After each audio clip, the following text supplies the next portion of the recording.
Hi everyone, welcome to the session of our web series, Fireside Chat with Champions, in which we interview global business leaders, asking them crowdsourced questions relevant to the biggest challenge we face today, COVID-19, and its impact on various aspects of business as well as society, and the way we can steer ourselves in current uncertainties. Today we have a special guest with us, Maria Fernanda, CEO and founder of StanfordXs. Maria, who come from a long lineage of farmers, having done pioneering work in the biological technology space for last 12 years, was one of the early members of Agrinos and was instrumental in taking the company global. Agrinos is a green technology company committed to improving the productivity and decreasing the environmental impact of the modern agriculture by delivering sustainable agriculture solutions through science and innovation to enhance soil health and crop production. Passionate about reducing food waste, Maria worked and lived in India, Brazil, Mexico, and many developing countries, only to realize that food waste is probably more of an issue in North America than in other countries. She found an organization to help farmers produce more with less and help them gain access to shelf life enhancing technologies. She is currently working on a platform to empower the farmer to sell direct to customer and to restaurants. Maria is member of Stanford Entrepreneurship Program. Thanks a lot, Maria, for accepting our invitation. I would like you to talk a little bit about you and your current interest and activities. Floor is yours, Maria. Thank you. Thank you, Deepak, for having me. I have listened to the great side chats that you have been having with global experts, so I'm humbled that you invited me. And I'm also very happy because I think that my voice counts for many of those farmers that are currently suffering through COVID, but also that have faced challenges in the past, because agriculture is not something that we as a global community usually focus on. And now, unfortunately, due to COVID, sadly, that's what it took for us to have the focus. So it has been an interesting time for us. I'm currently traveling in Mexico. I have been here for 2 months through the contingency period. Farming globally continues. I come from, like you mentioned, I'm a fourth generation farmer. My family all farms in Mexico and parts of the US. And what we're seeing is that many of the farmers within my network and family, friends, they're still farming as if, COVID hasn't hit them. But we know that there will be many effects that will be felt going forward. Farmers generally are more resilient people. They are used to losses globally. That's, like you mentioned, I used to live in India, and my passion for India and its people is embedded in me. And when I saw how much food was being wasted there because of the lack of logistics and cold storages, I thought I decided to do something about it, going back to the US, only to realize that in the US, almost a third of the food does not make it to the table. And it's all through losses from the harvest to the shop. So COVID will have a huge impact on that. If we saw those numbers, for instance, Deepak, for vegetables and fruits, it was 40% of loss, full loss. That's a lot of money, right? And you compare now with COVID, the loss of what we call the food and service industry, which is whatever gets fed to your restaurants, to schools, etc. That's a $700 billion industry that about 40% of that is being lost because of restaurant closure. So that's just in the US. So the effect that we're seeing on US farmers is tremendous.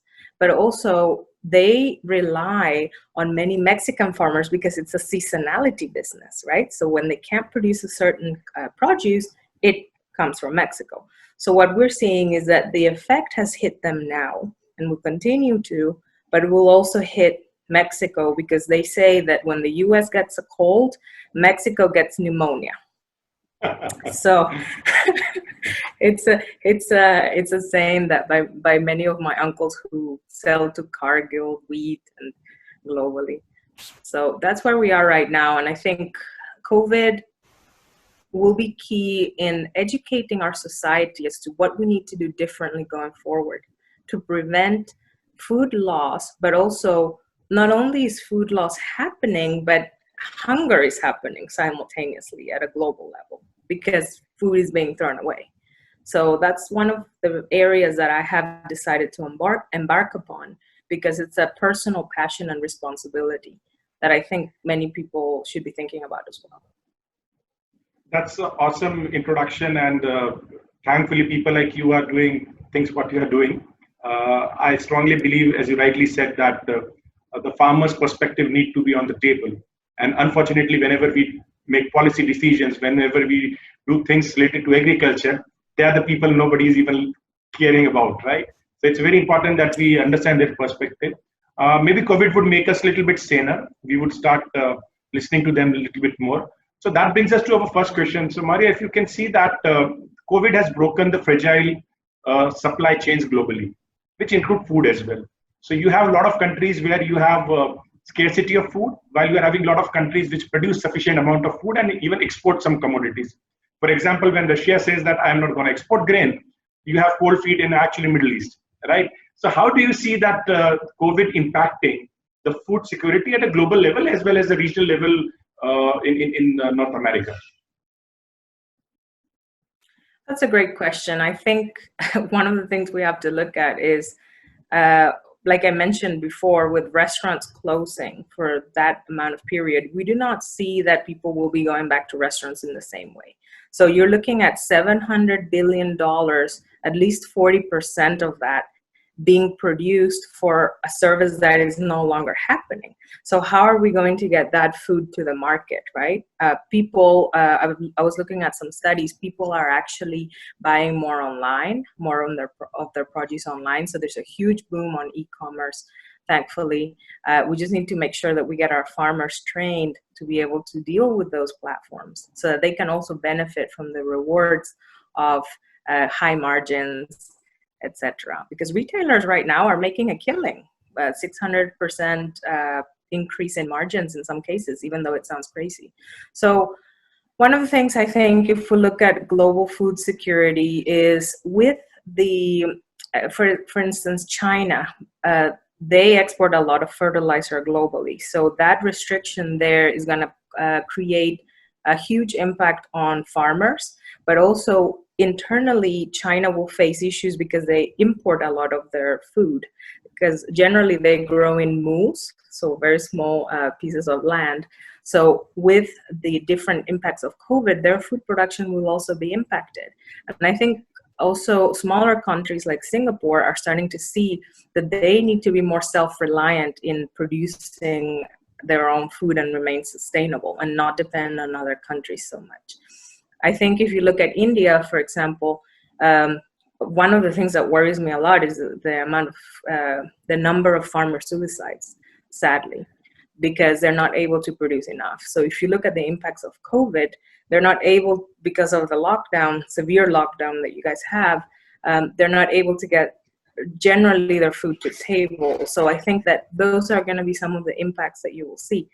Gladly, there are some innovators out there within India that have come up with online services to distribute that produce to make sure people will get fed, but also that farmers get proper pay for their produce. So that's what I look at on an Asia Pacific level. I think that there will be a huge demand for high protein, non-animal food, and you have seen that through Impossible Burger investing, getting investment for Asia Pacific, and many companies, many VC funds investing into the protein and non-animal protein sector, which is kind of changing the way the consumer behaves. We're actually going more towards less animal based foods, as I think heavily as a result of this. So if we look at North America, one thing that I'm seeing a lot is that farmers, because of the waste that they're experiencing now, they want some of that power back. So you will see that they will start gathering together more. They will start making their brands more apparent to the market. And they need help, because if you look at, on average, at a farmer in the US, they're 55-year-old male, that's kind of the demographic. And they're actually either selling the farms to larger corporations, or their kids don't want to take over the farms.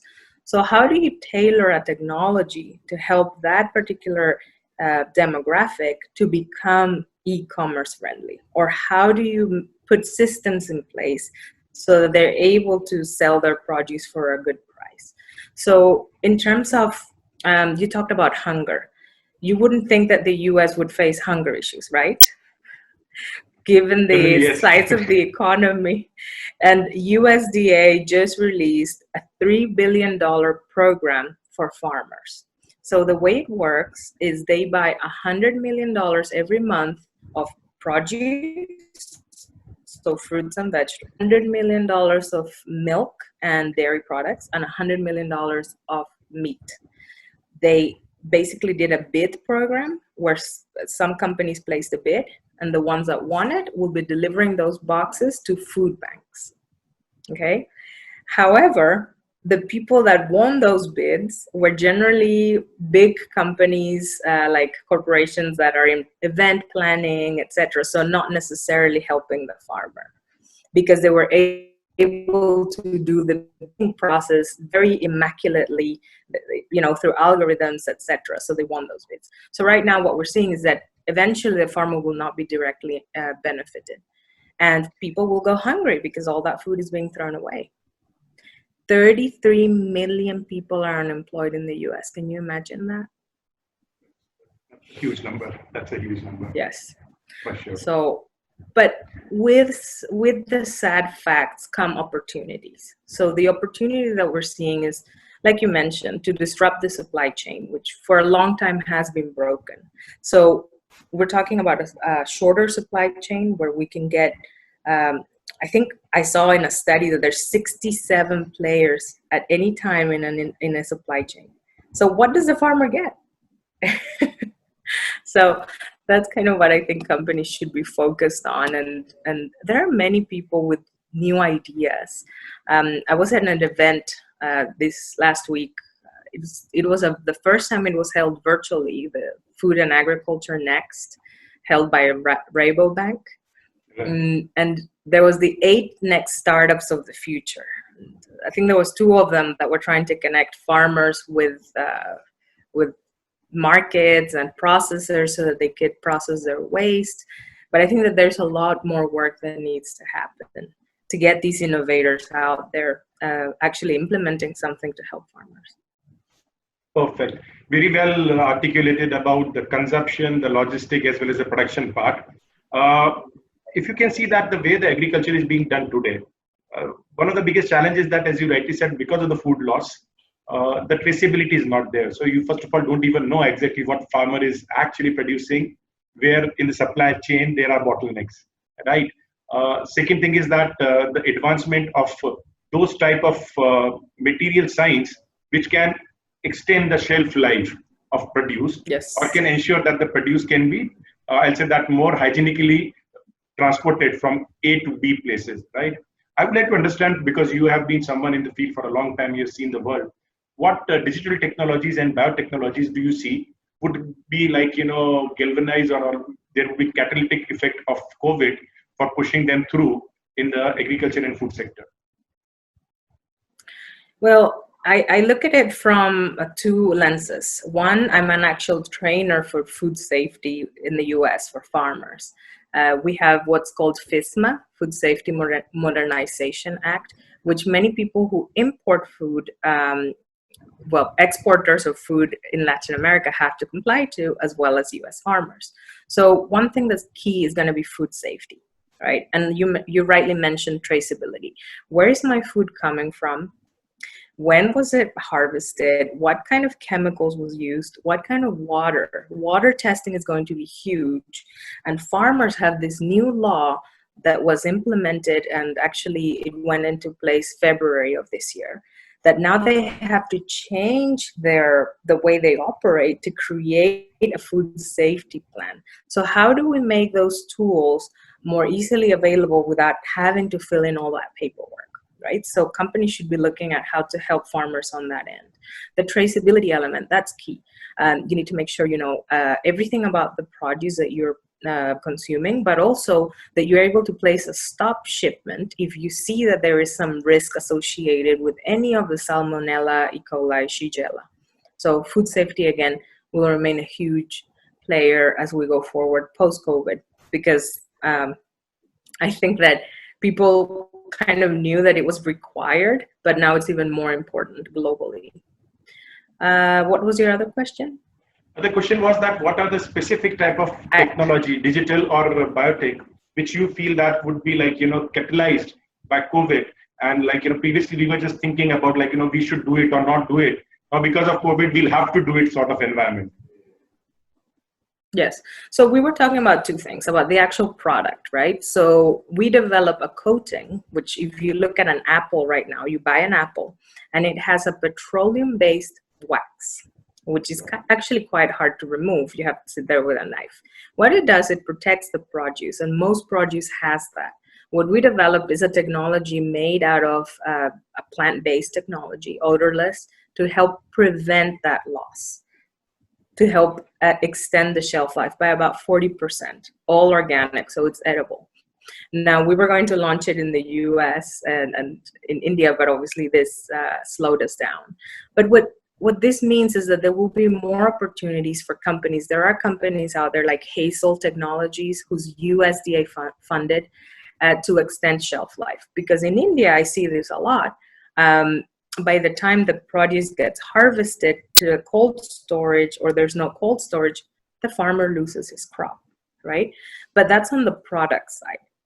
On the technology side, I think that e-commerce platforms are key, but we need to look at it not only from a transactional perspective or blockchain and all these words that are, that are pretty interesting, artificial intelligence and big data, but to actually have something that breaks down the rigidity of the supply chain and food production, syncs it up with demand signals, right? So that the farmer is not only producing what they've always agreed to produce, but they're producing based on actual demand. Logistics, I think, will be a deal breaker. And there are so many companies that are, in the industry that understand, and we need to be listening to them so that we can create a model that better serves the customer. And like I said, consumption is going to be changing. I think that traceability, consumption, breaking the supply chain and helping those pain points that we had not looked at before will be key. So actually, one company that I heard of that is interesting in Mexico is Canasta, and then there's an X Mexico. So this lady put together farmers, taxi drivers, and packing houses. So she went out there and she actually got 500 farmers who were going to export the stuff to the US and said, we will create a box with you. Then she hired packing houses and she employed taxi drivers through some sort of app so that they could deliver those boxes to people for a specific price, all organic. But see, what it takes is the ingenuity and vision. And the lady's an attorney. She's not a farmer. So how do we enable those people with solutions to actually be successful? Right. Now, as we rightly articulated, one thing is technology, but we need a lot of collaboration using innovation where actually different pieces of the puzzle need to be put in place. So as our own company, we have been pretty active in digitizing agriculture. So as you rightly said, we also identified the biggest gap is like, farmers not producing what demand is. So we need to ensure that the demand-driven agriculture need to be catalyzed sooner than later, because we are producing far more things which might not be even required or used, while at the same time we are missing out on very, very critical commodities, which is having market, but unfortunately we are not producing it.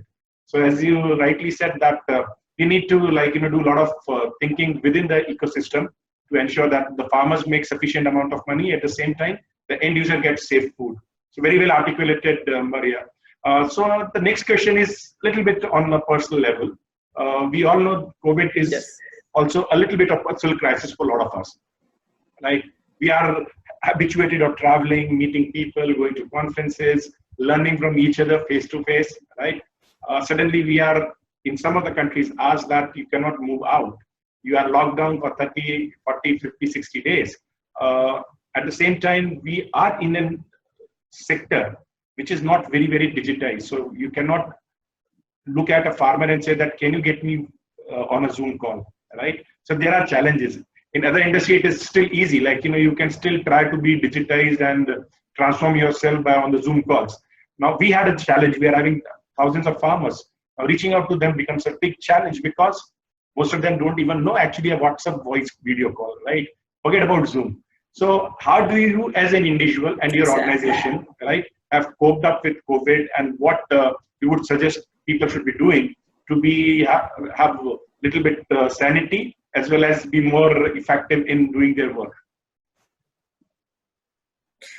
Yes, well, I think from a personal note, one thing I have been doing is trying to meditate more. You have to kind of go within, and it's something that I learned when I was in India. So I follow Isha Foundation, and I try to, to look at the positive sides of this. I think our Earth, if you look at it, have been a strong driver for sustainability, and right now it's kind of a lesson for us if you think about it globally.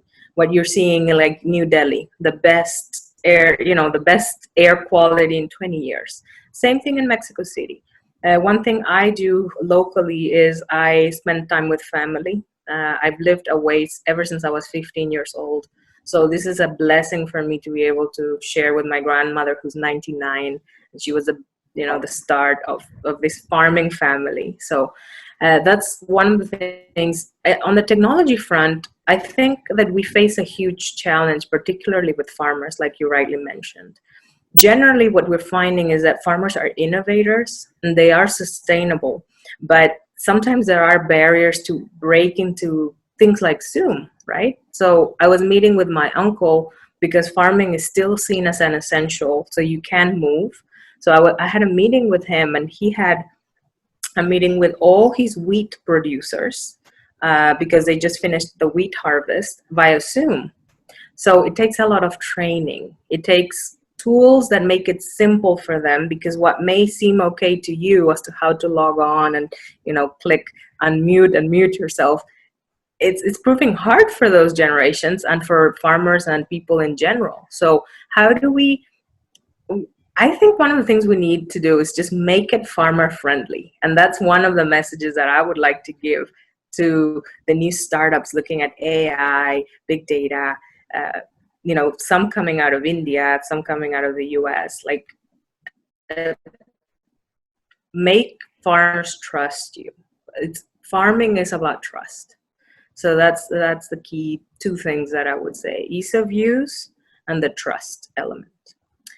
Because farmers have always done things the way their grandparents did it. It's not something that you can actually learn at school. So that's what I'm facing. But my uncle, he's 80 and he was on Zoom calls, but it took a little bit of time to get him there. Now I think emerging countries, I see India's huge potential. Most of my farmers are on WhatsApp. They're sharing videos. They're doing a lot of, did you see DHAT? DHAT just had huge growth. And now one of my old products is selling on DHAT. It's called Start. And I'm thinking we needed this before, right? But now I think COVID is going to accelerate that shift towards digital and e-commerce. No, yeah, actually, even our farmers, they've started, by my team on ground, they were training them how to do a video call on WhatsApp so they can interact with the buyers.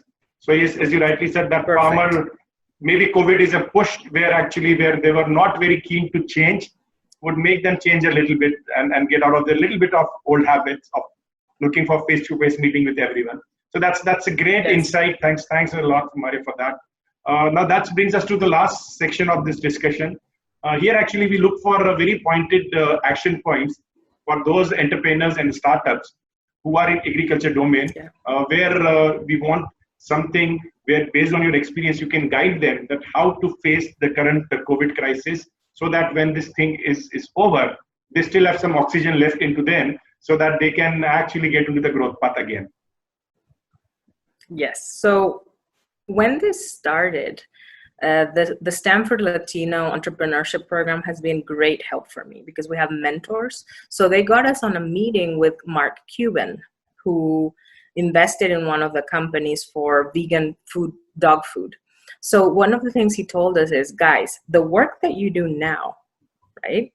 When you come out of this, we'll put you at a way, way higher level than those that stop working because of panic. So one of my best advices is to continue, remove panic mode. Right now is your opportunity to come out of this way ahead, to have new technologies. The constraints that we are faced with should give us more innovation. And India, Mexico, many countries, we're good at finding solutions through adversity. So be flexible with your business models. If you created something and it has to change, adapt it, change it, look at it post-COVID and what measures you are putting in place so that you can tell your investors, hey, COVID changed me in this way, right? So be agile, get on with technology, at least for farmers, that's going to be a key one. And you really need to understand the supply chain that you can use under different market conditions. So what solutions? Try and find solutions where there are issues. And one of the challenges that I have been having is that farmers are not talking about their issues. They're not on LinkedIn. Some of them are on Facebook, but generally a way to reach them is through podcasts because they spend a lot of time in their car, radio, also internet. But I think that we really need to be listening to the people that are suffering the most and trying to create solutions to address that. And cash is king too. That's very, very fundamental. But again, very well articulated for someone who has been like on the top most level in corporates, becoming a founder and being so successful in doing that. You have worn a lot of hats, and one of the hat is of farmer. That's very, very important. So thanks a lot for participating with us in this discussion on Fireside Chat with us. It's a privilege to have people who understand agriculture. And I love and enjoyed this chat, and I'm very sure the audience would also. Thanks a lot for your time. I appreciate it. Thank you, Deepak, and all the best to you and to everybody. And thank you for having me again. And have a good evening. Thank you. Take care. Stay safe. Thank you. You too.